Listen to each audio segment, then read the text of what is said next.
Hello and welcome to Sierra Nevada in the United States. We are here for the Road Racing Championships by 24 Racing Series. And as you watch Charlie, aka Bob Rang, the series organizer here, we get ready for qualifying in the Junior Supersport class. Myself, Riley Davis in the commentary box, Woody Howard alongside me once again. After a strong stint from him at Brands Hatch in the Sport Bike Cup, he's back in the commentary box for this Road Racing Championship as Mason is off to Tandragee. Best luck to his dad in his road racing ventures as we road race here in the US. Woody, good to have you back in the commentary box, and excited to see these Junior Supersport bikes, KTM RC390s and Aprilia RS457s out.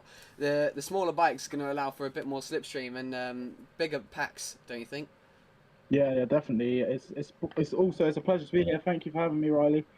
But yeah, this is going to be a great race to start off the session this evening. So I'm very excited to see how these bikes are going to fare around this circuit, around this road course. Yeah, it's going to be very tricky though to master as we go on board with Henry McCartney. This is the KTM RC390 Stanford Racing branded, like his Moto4 British Cup bike. Not long broke his wrist. Is not now able to play with two hands. Originally attempted to play one-handed, which is rather brave, but no, he's all right now and able to race as normal. He's been going quite strong in the Sport Bike Cup. I'm not going to spoil the result if you didn't get to watch Cadwell Park on Monday night, but make sure you go and watch that one on my YouTube channel. 7 riders in this class, more will come your way as we have on our way after this Junior Super Sport class. We have Sport Bike, featuring the ZX4R, the GSX8R and the R7. Then we'll have Super Sport and of course Super Bike to end the evening's action. Only short races, so it won't be the most time taking weekend, but unfortunately we didn't get to see this race last round, the French Riviera, just because of some stream issues. And of course, well, no, it wasn't stream issues, it was I wasn't invited to the lobby, and thanks so much to Milestone for not adding a race director mode into Ride 6, and of course only 12 ride lobbies. There's all Mogsy catching the wall there, and that's something that I wanted to talk about, Woody. You might not have a lot of experience on roads, but it doesn't take even someone who's not a bike racing fan to, you know, try and comprehend how difficult a road race circuit is compared to a normal short circuit. And how do you approach a qualifying session on a track like this compared to, for example, Snetterson or Brands Hatch? Honestly, personally, it would just be stay on the bike as long as you can. Try and do as many laps as you can. Try and learn the track, because if you go out there trying to push as hard as possible every lap, then trust me, it's not going to end well. So you just want to make sure that you're completing as many laps as possible. Of course, you want to be pushing as hard as you can, but you also want to make sure that you're staying on the bike and you're, oh, someone's crashing in the background. You want to make sure you're staying on the bike and you're improving every lap, but not always 100%, because it will end in disaster.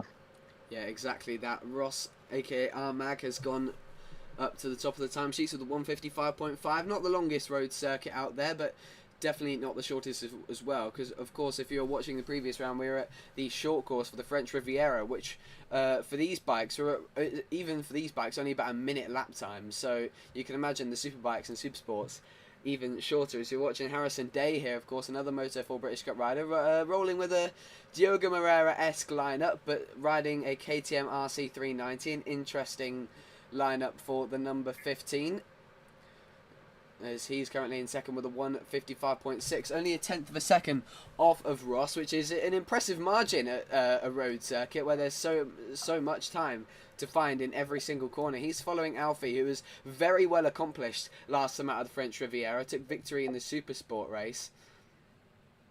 But these little bikes, they're going to make for some incredible battles, as we can actually see here Henry trying to get in the slipstream of Harrison, a man who's quite commonly his teammate in Ride 6 races, as he now goes through, possibly to offer the slipstream for Harrison. But Nevada, it's quite fast, long corners and quite big straights as well, Woody. So you could expect a few riders to be asking for slipstream as well in this qualifying session. Yeah, 100%. Especially on these smaller bikes, slipstream is going to be the main factor we see in these races, which is why I think this race is going to be unbelievable. Because whenever small bikes ride and they slipstream, honestly, it's anyone's race.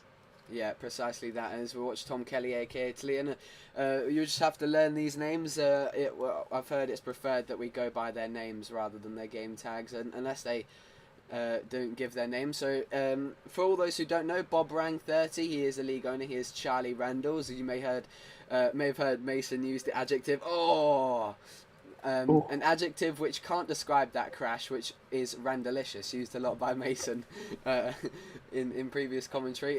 So then we've got Talian 06. He is Tom Kelly on his number 42 numbered RS457. Then we've got Henry McCartney, or Henry Mac. That's pretty easy to tell. We've got Harrison Day, and then Alfie Cox. He is Coxie23 KTM. Ironically, not on the KTM, on the Aprilia. I think that's just because he owns a KTM in real life. Then we've got Mogsy. I'm actually not too sure what his name is. So yeah, we just go by Mogsy, and that's what everyone else goes in by. And he seems to be the only one that does go by his gamer tag. And then we've got Armag, the Scot. He is also named Ross. So he's actually been in a run of form lately. Really successful last time out at the French Riviera. Was really fast in the Sport Bike Cup as well, winning at Magny-Cours after a dramatic end to the race with Finlay Cottenham. He's currently on top with a 154.9 and was battling for the podium at Brands Hatch the round before that as well. So looks like he's off to a good start in this qualifying session with 2 minutes to go. He's currently 3/10 ahead of the opposition, being Mogsy in second. The Aprilia RS457 seems to be the preferred machine here, and you could just feel the RC390. It's a little bit of an older machine now. Maybe it is a new bike, but that engine, it's not going to be changed much, is it? And when a bike starts to get old, we see it with the CBR 600.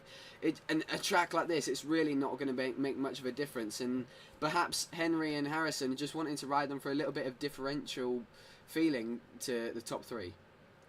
Definitely. So we're watching Ross now climb up the hill. Let's go on board with Ross as he tries to improve on that 154.9 as he head up to the dam. It is a beautiful track, Woody, as he now comes left into turn 4. Really long corners again, I'll say that. And that's going to play again into the hands of these smaller bikes. You're going to see darts all the way up the inside and all the way around the outside, everywhere around the track here at Sierra Nevada. It's a track that's been in ride since the very first game. I remember playing it. It was the only track that was available to play on the ride demo, and I used to play it a lot. But nonetheless, I'm still rubbish at it on Ride 6. It was in Ride 2, Ride 3, was removed from Ride 4, came back in Ride 5 as a DLC, and is now in Ride 6. So yeah, I just had a bit of a hiatus in Ride 4, but is now back as a full-time un-DLC track, and it's great to have it back. It's an iconic track, really, and part of Ride's history, especially in my terms as well, as Mogsy goes through on his teammate there. Nearly went into the back of him. The Welshman currently a 10th down on his teammate's lap time on board the RS457, coming through turn 9, going for a wider line, squaring off the exit nicely. Oh, and brushing his head on the wall there. That was close. As he now pushes the limits. And oh, Henry Mack at the death of the session. Wow, puts that KTM on the top step. 154.868. He is a masterful lap time maker. He really is Henry.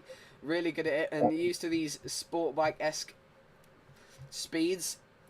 But he is truly a master of anything, and he's on another lap here. Unfortunately, Ride 6 won't allow him to finish this lap, but he's already another 10th up.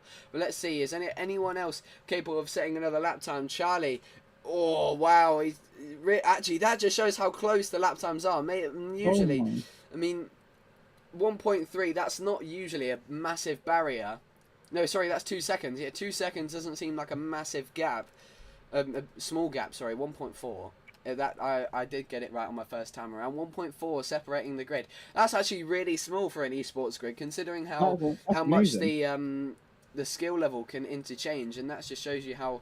And a road circuit as well, 1.4. That's an incredible gap. But here we go then into the race. You've got Henry Mack lining up on pole on the KTM RC390. That's an impressive performance. And then you've got Ross behind him, the two teammates, Ross and Mogsy, the Scot and the Welshman.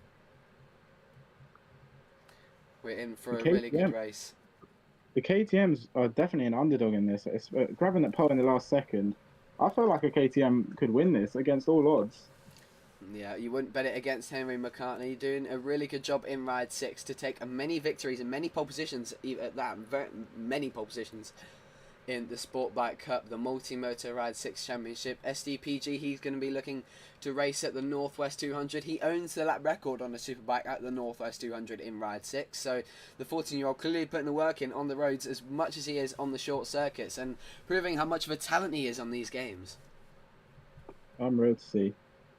So he's just waiting for a few people now to ready up. I'm going to remember to mute everyone now, especially Harrison, as they do like to have their little harmonizing sessions before races.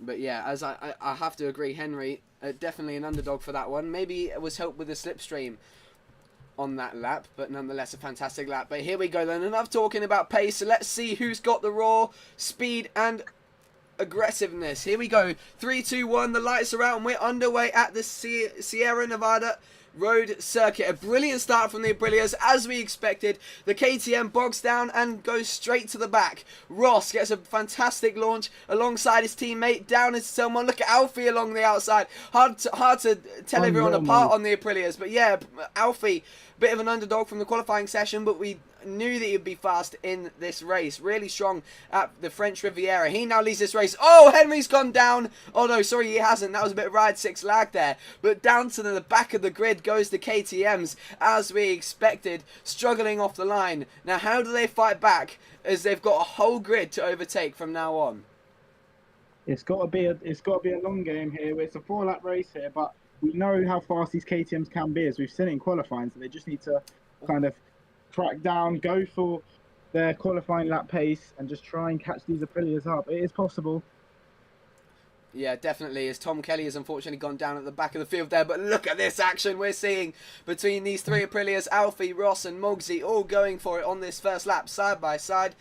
Between the three of them, 3 abreast going into nearly every corner up until then, until they now separate out single file road racing style.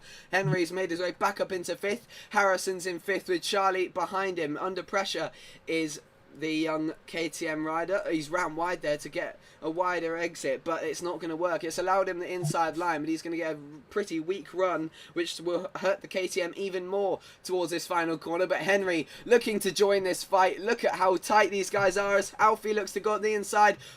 Armag looks to the wide line. Sorry, Ross there.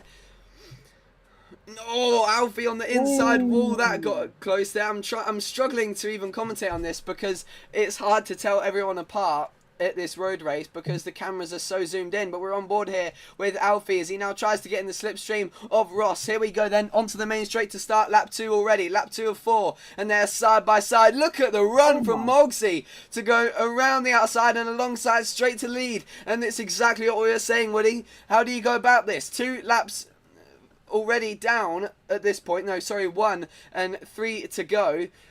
And we're seeing a Moto3 style race. Henry watching this group at the moment on his Stanford Racing KTM. Has he got time to watch this battle unfold? Or with only 2.5 at this point laps to go, with the KTM you feel like he has to get involved in the battle somehow. 100%. He needs to catch them up. If he doesn't, they're going to see the front group break away, as we do sometimes see in Moto3. So he really does need to cling into the back of this group, stay with them, make sure he's in his own rhythm as well, making sure he's keeping his rhythm, and just try and fight for the lead when it comes to the closing laps. But as we see now, the front 3 seem very strong, but don't count out Henry Mack. Yeah, not much practice actually for Henry. A bit of a last-minute entry for him, so you feel he would have maybe prioritised practice for bikes he's familiar with. Oh, sport bike, super bikes alike, but enough about that. We're still on the junior super sport category. That got close. Ross nearly wiped out his teammate, and a really good job there from Mogsy to avoid him. As we're about to go to the penultimate lap, Henry, you feel, has firmly put himself into this group now, as Alfie leads the way from Ross, from Mogsy, from Henry. Harrison there in 5th as well, looking to get on the podium if something goes wrong. On this occasion, Alfie goes the defensive line, Ross for the inside line. We can't keep staying on this TV cam because it's so hard to see, it's so zoomed in. Thanks again, Milestone. But now Mogsy in the back of his teammate, once again trying to take advantage of a similar slipstream effect that he achieved a lap ago when he overtook all of them, but look how much they're squeezing together already as Ross looks to get in the slipstream. This is going to be a fantastic end to the race, Woody, as once again they separate 3 wide into turn 1. Here we go, Mogsy once again takes the advantage. Alfie gets swallowed up down into turn 1. Look, he's going to try and squeeze through the middle, thread the needle. He's got it done. What a move. That's allowed Ross with the inside line, Mogsy with the outside line into turn 3. Wow, what fantastic racecraft from Alfie to allow them through on the straight and come straight back through into turn 2. Now Henry has got involved. He is alongside, looking to take the lead on the KTM. They're 3 wide once again. Here we go then, up to turn 4. Henry's on the inside and he's gone from 3rd to the lead. Fantastic from the man on the RC390s. He now makes the move into first place in this incredibly action-packed junior supersport race. It's literally like a Moto3 race, like the sport bike races as well. Supersport 300, the small bikes always bring in the best show as Alfie tries to go on the inside. Henry has, by this time, he's into the wall. Oh, that got close. I can't believe none of them came off there. That was really close. Mogsy's got himself a bit of a gap now on his MLD branded Aprilia RS457. Here they come into turn 7, another series of fast zigzag corners as they come towards the final sector for one penultimate time. It's nearly the end of dress rehearsal time. It's nearly the end of anyone thinking about anything. It's go, go, go. Here we are then. The 2 teammates on the Ugly & Co MLD Aprilia's out front. Behind them, Henry Mack, who looks to inject himself back into this winning fight. Alfie Cox, who is leading at this point 1 lap ago, down in 4th. A sizable amount now off the race lead. They need to stop fighting and work together to get to the race lead. Now if you're Alfie, you know how strong you are, at least in this first section of the lap. How quickly do you need to get rid of Henry and get back involved in this fight? ASAP. Ace, he needs to go for it now, especially on the last lap. There is no time for waiting. The front 2 are getting away. If these 2 at the end of this group want a chance at winning this race, they really need to put the hammer down now when they are fighting instead of working together. This could be the end of their race. Yeah, and you feel like Ross and Mogsy working together as teammates might just be a little bit more gentle to each other. We want to see the most aggressive racing possible as Henry bumping the back. Clearly that KTM, nothing wrong with the speed with it. Charlie has done a great job at balancing the regulations in terms of components you can put on the bike. And wow, that was late. That was late. Alfie somehow stayed on it. He brushes the wall, but now Henry's back in the fight. Alfie's back in the fight as well. And we're going to see a fantastic end to this race. Mogsy has a few more corners to hang on as we come now to the middle part of the track. Can Ross make a move on his teammate? Henry's going to look to go on the inside. Oh, down goes Alfie. Yo, it looked like he got brake checked there. Oh, Ross is in the wall. He's down. He's down. Ross is down. I don't believe it. Henry now, it's all up to you on the KTM. No practice for him on these bikes, but can he still win it? Here he comes, the young 14-year-old on the Stanford Racing KTM RC390, looking to get in the slipstream. You feel like he needs a miracle now and a mistake from Mogsy to still win this race. We are coming now to the final 2 corners on this track. There's still a zigzag part before the final straight, but you don't feel like there's a move up. There's a move to find there, and he's gone too tight. That just shows the practice not there. But what a fantastic race, and there's more to come.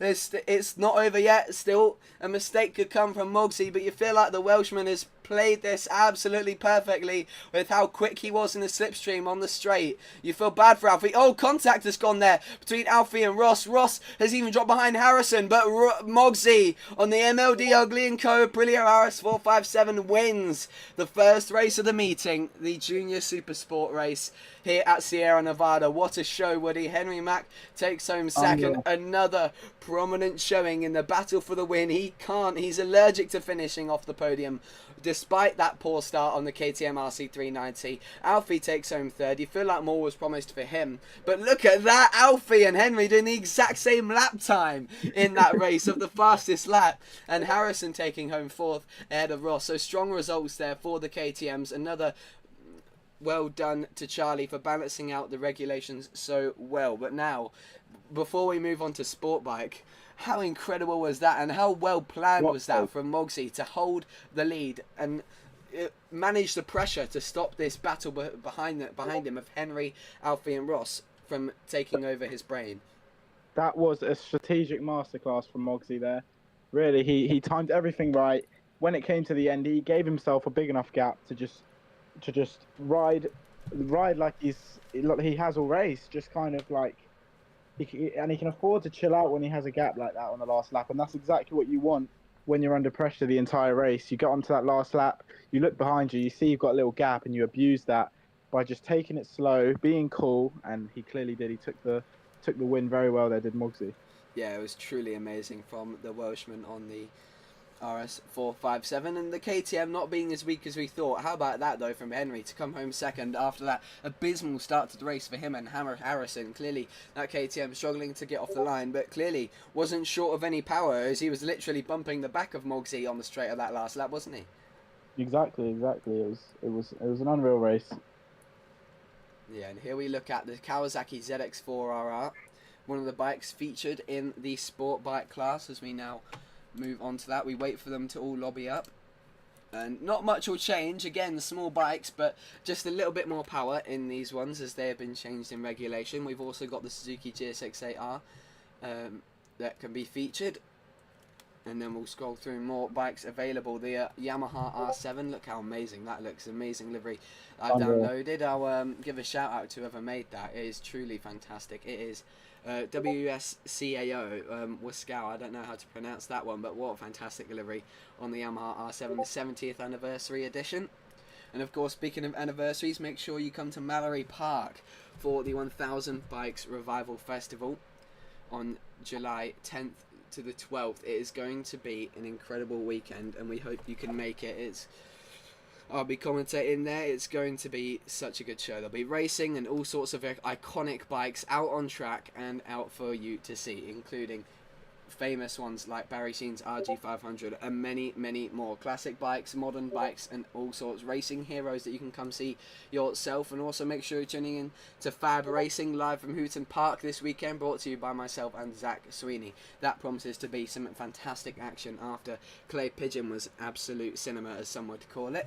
Now, we come back to the absolute cinema, as I said, that was the Junior Supersport class, and we move on to sport bike. Now, the Kawasaki, Suzuki and Yamaha are the bikes allowed on the grid. I feel like, basing off that this is a track that warrants such power, the GSX-8R being a parallel twin 800 and slightly more powerful than the ZX4R and the R7 with the homologation regulations that Charlie has put in place, the Suzuki is possibly the one to go with, just based on the fact that it has more power.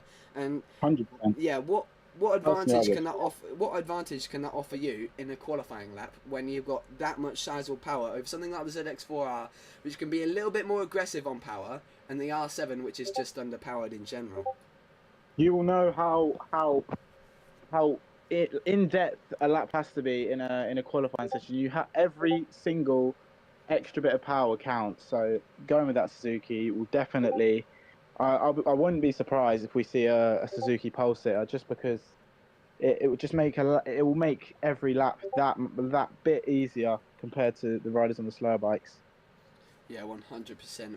Qualifying is going to be a big influence on this race rather than the Junior Supersport race, where it didn't really matter because we saw Henry Matt go from pole position straight to last by turn 2. As we now get an invite there from Henry, we'll wait for them to get into the lobby and we'll get qualifying started for the second of 4 classes we have on show for you today: Junior Supersport, Sport Bike, Supersport and Superbike. Superbikes is going to be fantastic. It's going to be really hard to overtake, but that's going to make it all the more dramatic.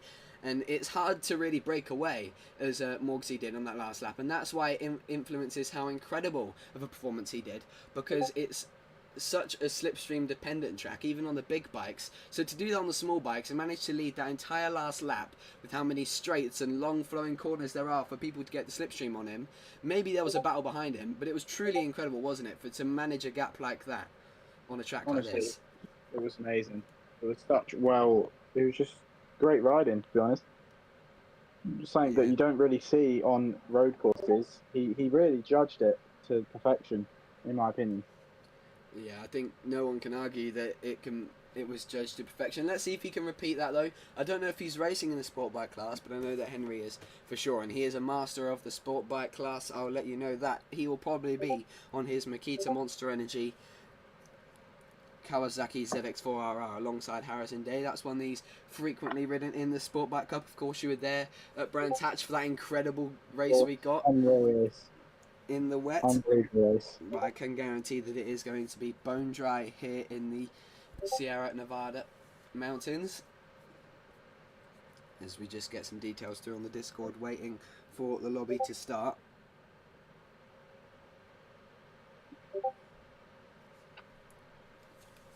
Now, another bike that I do want to talk about is the Yamaha R7. We dropped a little bit on the Kawasaki ZX4R, and the Yamaha, what I've heard from Mason, who's ridden these bikes a lot, in fact, won a, it came on the podium at the SDPG endurance race at Le Mans, be that on a endurance bike, and everybody else was on the R7 as well.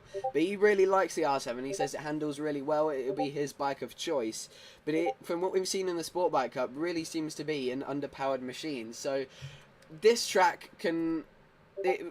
we won't be able to tell until we get into the qualifying session, really, because it's a track that warrants bikes that handle really well, because they're long corners that require pretty heavy trail braking, especially on sport bikes when you're taking the wider lines, but at the same time it needs a lot of power. So do you think the R7 will be as competitive as we've seen it in the Sport Bike Cup, or do you think it will be a little bit more up there, maybe beating out the ZX4? It's a bit hard to tell, to be honest. I don't think... I'd be very surprised if it does surprise us by how good it is. I'm not the biggest fan of the R7, to be honest, but I mean, anything can happen with what we've just seen there with the KTMs. Honestly, I wouldn't be surprised if an R7 did win the race, just based on the fact that the track is so crazy with slipstream and everything. Yeah, that is true, and we don't know the regulation differences that we have from the Sport Bike Cup, of course run by Henry Mack and Finley Cottenham, compared to the regulations used here in the Sport Bike class in the 24 Racing Series World Road Racing Championships. We'll just have to wait and see whether that R7 can be capable out there or not. We're just waiting as everyone's spamming GIFs in the Discord rather than letting us know if they're in qualifying yet or not. But we're just going to go over that race one more time. How devastated is Alfie Cox going to be to miss out there on the victory? Despite his incredible pace, you felt like he was probably the one to win that race based purely on race pace, and got really unlucky when he smashed into the wall. Exactly, it kind of ruined all his momentum on that last lap, so he did get very unlucky, but never count him out in the rest of this championship, that's for sure. Yeah, 100%. There's I have been sent the invite. It's a bit hard to fill these gaps when you're waiting for another race to pop up, and it's really how you earn your money and name as a commentator. But yeah, Sierra Nevada, of course, not a real track in Ride 6, completely custom, as I mentioned. Very historic for the first Ride game all the way through to the 6th bar Ride 4 for some odd reason, despite Ride 4 being the desired game for road races, including Macau and Matra and many other races. But it's good to see that we are back road racing on Ride 6 with a few more tracks like Sierra Nevada available as a free-to-play track. Gunma as well, a custom Japanese track, Kanto Temples as well, as we now go into the qualifying session for the Sport Bike class. Now, I think we're going to have a few more riders in this one, so with a bit more of a crowded race, it's probably going to be a bit similar in terms of how the pack forms in the main race. It's going to be, but qualifying, I think, is going to be a bit different because we've got that extra power. Slipstream might not be as important, will it? Exactly. I'm very intrigued to see how it plays out. It seems to me like the Sport Bike class has been made an R7 only, a One Make Series R7 Cup. I was not informed of that, so we started talking about the ZX4R, the GS6AR. It looks like, I think they're all on the endurance modified R7. Yes, that is correct. I was wondering why Henry was on the R7, but nonetheless, that's going to allow for even more action because we have no disadvantages or advantages in machinery. As we see there, oh, that was an aggressive move. Alfie sitting up Harrison on the inside. And now I'm going to have to try and tell more riders apart. But here is Alfie on his, I imagine, Wood Racing Yamaha R7. Of course, George Wood on featured on the thumbnail, and then kindly informed me that he wouldn't be racing. Oh, a big crash! Oh my Oh, word! Harrison looking for revenge from that brutal move Alfie put on him. That is very Harrison-like, at least in the games. I don't think he'll do that in real life, but someone to notice: the presence of Finley Cottenham, sport bike, the championship leader on his number 93 Pata-sponsored R7. We're in for a good race then if we know that Finley and Henry are on the same machinery, just based off what we saw at Brands Hatch, aren't we, Woody? exactly. Honestly, we are in for a great one. As we're now watching Tom Kelly on the number 42 machine once again. R7's being the only bike out there. Harrison Day continuing with his Diogo Moreira lineup. Still, we've got two classes to come, sorry. We've still got 4 sessions to come in the form of qualifying for Supersport and Superbike, and then the Sport Bike race after this. So with the bikes now being even, that's going to make Slipstream an even bigger effect than it was on the KTM and the Aprilia. The power advantages and disadvantages with those bikes made it a bit of a different story, because the KTMs we thought would struggle in straight line speed, but it clearly seemed to be that the KTMs struggled rather in acceleration than straight line speed because of how poorly Henry and Harrison got off the line. So now they're all even. There's going to be no doubt that we're going to see maybe once again 3 wide into this very corner here. We see Harrison come into the wide and difficult and hard trail braking corner of turn 4. I cannot wait. It's going to be a great race. Just knowing all the machinery is equal, it really is gonna show which rider has like the most skill in this game. I feel, just because equal machinery, we're really going to see who is the strongest. Yeah, 100%. As we come through turn 6, Harrison Day trying to get his lap done after a bit of a squabble with Alfie Cox. And I'm very glad I've got him muted, because I can imagine that Harrison would like to have a few words about that moment in game chat.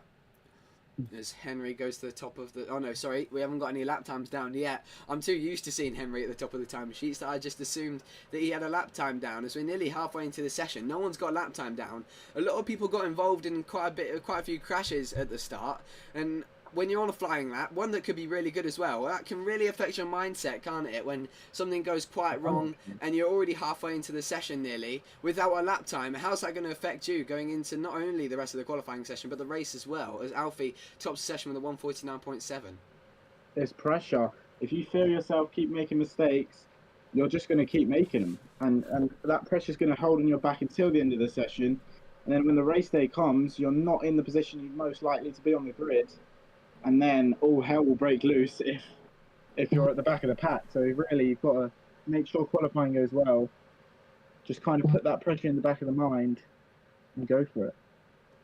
Yeah, absolutely. It's all a mental game, especially at a road circuit, as Alfie Cox is improving on his 149.7 already. Mogsy currently in second with a 50.9, so 1.2 behind Alfie at the moment. Henry has set a lap time down of 157.0.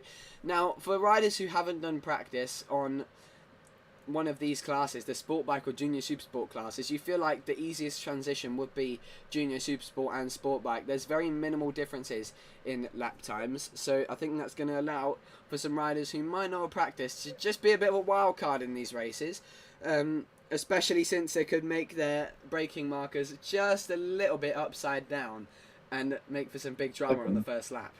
Definitely. I mean, there's the riders that have practiced less, they really have more to risk due to the fact that they kind of haven't taken it seriously. There's a big crash there, but they haven't really been taking it as seriously as the ones who have practiced, so they can afford to just brake a little bit later, maybe be a bit more like trigger happy with the throttle coming out of corners and stuff like that, just because they know they haven't practiced, they know they're going to make mistakes. So in this qualifying session, they kind of treat it as just their first practice. Yeah, exactly that. And Ross here on a 150.3, getting all the closer to Alfie in front. Another rivalry between the two perhaps, and Henry sticks himself right in the middle, just as he did in the junior supersport race. As we were saying in qualifying for that race, this is heating up to be a fantastic show. Sadly, the grid has been shortened. We've lost Mogsy, the winner from the junior supersport race, is unfortunately disconnected, and when you disconnect from a qualifying session in Ride 6, you can't order the grid. There's no race director mode, so we can't order the grid. So unfortunately, disconnecting from the qualifying session means disconnecting from the race, which is a real shame. Mogsy rejoins to spectate and spectate only. As Finley Cottenham, with 3 minutes left on the clock, championship leader in the Sport Bike Cup, clearly not able to replicate this on the road. Something's going on here. He is struggling. He is not confident. He is not confident and comfortable on this R7 here in Nevada. So really, I'm really surprised to see where he will qualify, because he looks to be struggling a lot coming out of these corners. He is not looking like the Finley Cottenham we remembered. Yeah, of course not. Riding the Suzuki GSX-8R in the Sport Bike Cup. And it might have been really last minute. We know Henry's entry was last minute, but he still got at least some practice in within the last hour on multiple different classes. But this could have literally been 10 minutes ago. Finley didn't even know he was going to be on the grid here and got called up on that R7, because I believe that is a livery used for something else that will be announced in due time. And oh, he's hit the wall again. Yeah, clearly going very wrong. But Alfie at the top, 49.7 for him. Henry is still in second with a 150.2. And Ross in third on a 150.3. So Alfie clearly seeming to be the dominant force. I think my game's crashed. My game has crashed. No. Oh, Kershey milestone. As unfortunately Ride 6 has indeed crashed. That is an absolute travesty. Ride 6 has unfortunately crashed, and I'm going to have to boot up the game. You can see here my desktop. Let's get Ride 6 back up nice and quickly. Mogsy, that's probably what happened to Mogsy as well. Yeah, exactly.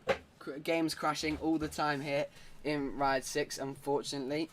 Welcome to Milestone, ladies and gentlemen. Yeah, I don't even know if we're going to be able to watch that race in the end. That's going to really suck. Let's have a look though. We'll see. Hopefully, someone else sent me a backup invite as well as Henry, but I don't think so. Sometimes we just have to deal with these things. A real shame. A real shame. As unfortunately we disconnect from the middle of the sport bike class. One moment.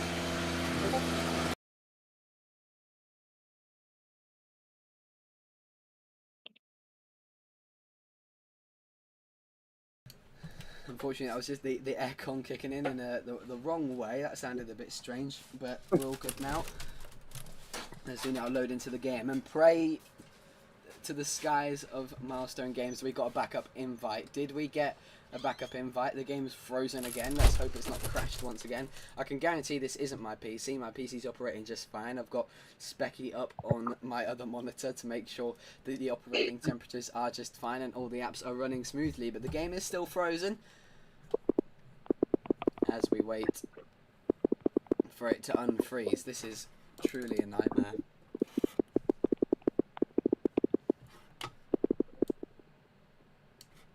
Is it going to unfreeze? Again, sorry for this. This is just annoyances.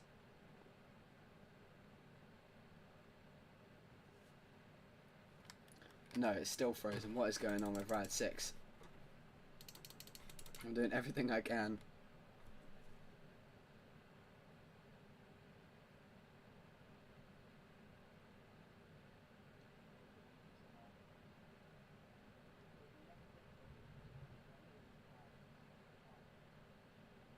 No, it's really disappointing. We're going to have to load up the game again, ladies and gentlemen. You're going to see some amazing action of booting and crashing Ride 6 rather than some amazing action that we were promised in the sport bike race. We're going to even have to go onto the task manager to do this. Yeah, Henry says, you can see there in the Discord, can't invite you back, 100%.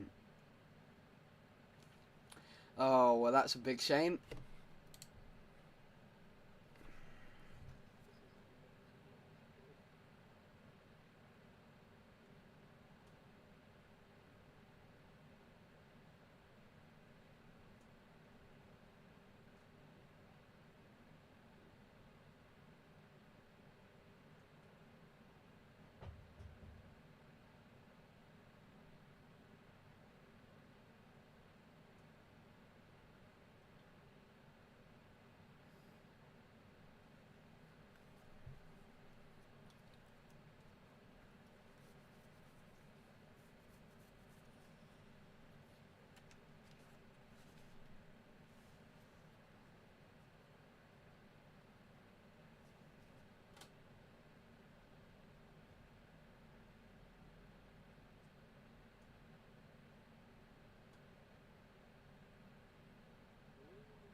Alright then, we load back up Ride 6. And we're hearing plans being put in place to hopefully get us back out on track. And it seems to me like we're going to do a single lap qualifier if Charlie Randalls warrants it.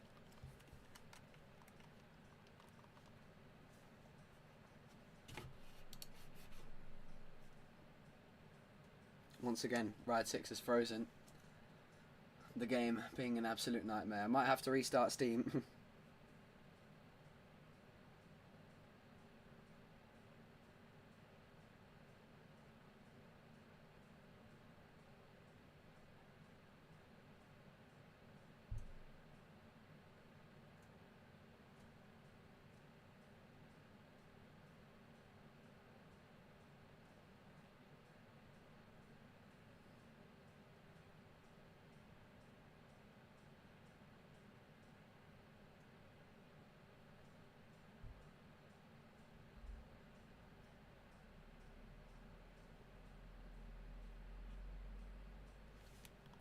No, still not allowing me in. This is creating some big difficulties here.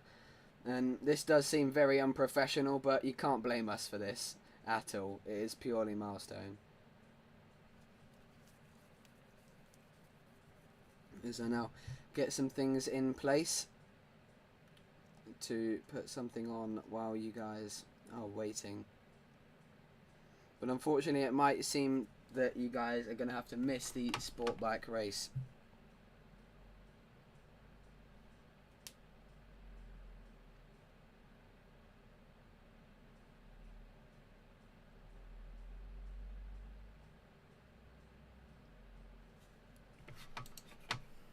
Well, let's see what we can do. But for now, unfortunately, yeah, I think that is going to have to be the situation.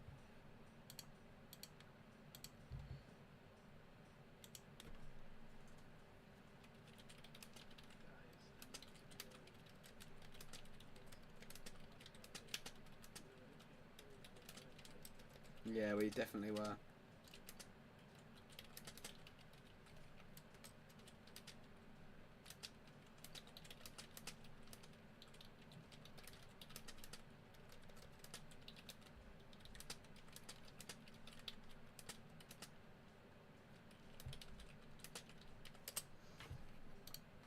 Yeah, okay, well, thank you for your company. That's not going to be the end of the stream for now. Hopefully we're gonna leave you on an intermission stage, and we're gonna try and figure out this issue and get you back at least for the Superbike race at the end of proceedings. Thank you very much for your company, and thank you very much for your patience in these trying times. Thanks very much to Milestone, but don't worry, STPG are considering a protest, marching into the streets of Italy to get Milestone to fix their wonderfully broken games. Thank you for your patience once again, and we'll be back in a few moments.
Well, unfortunately, as you can see here, my Ride 6 is completely frozen. Thank you so much, Milestone. Your game is sensational.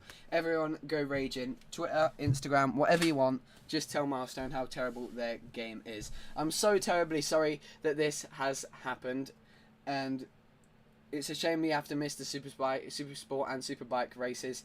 But unfortunately, we're going to have to call that one a day. And we'll be back, hopefully, with no issues next week for the next round. Thank you very much for your company. At least we got one amazing race out of that from the Junior Supersport class. Thank you to Woody for joining me in the commentary box. And I'll unfortunately have to be it. Thank you and good night.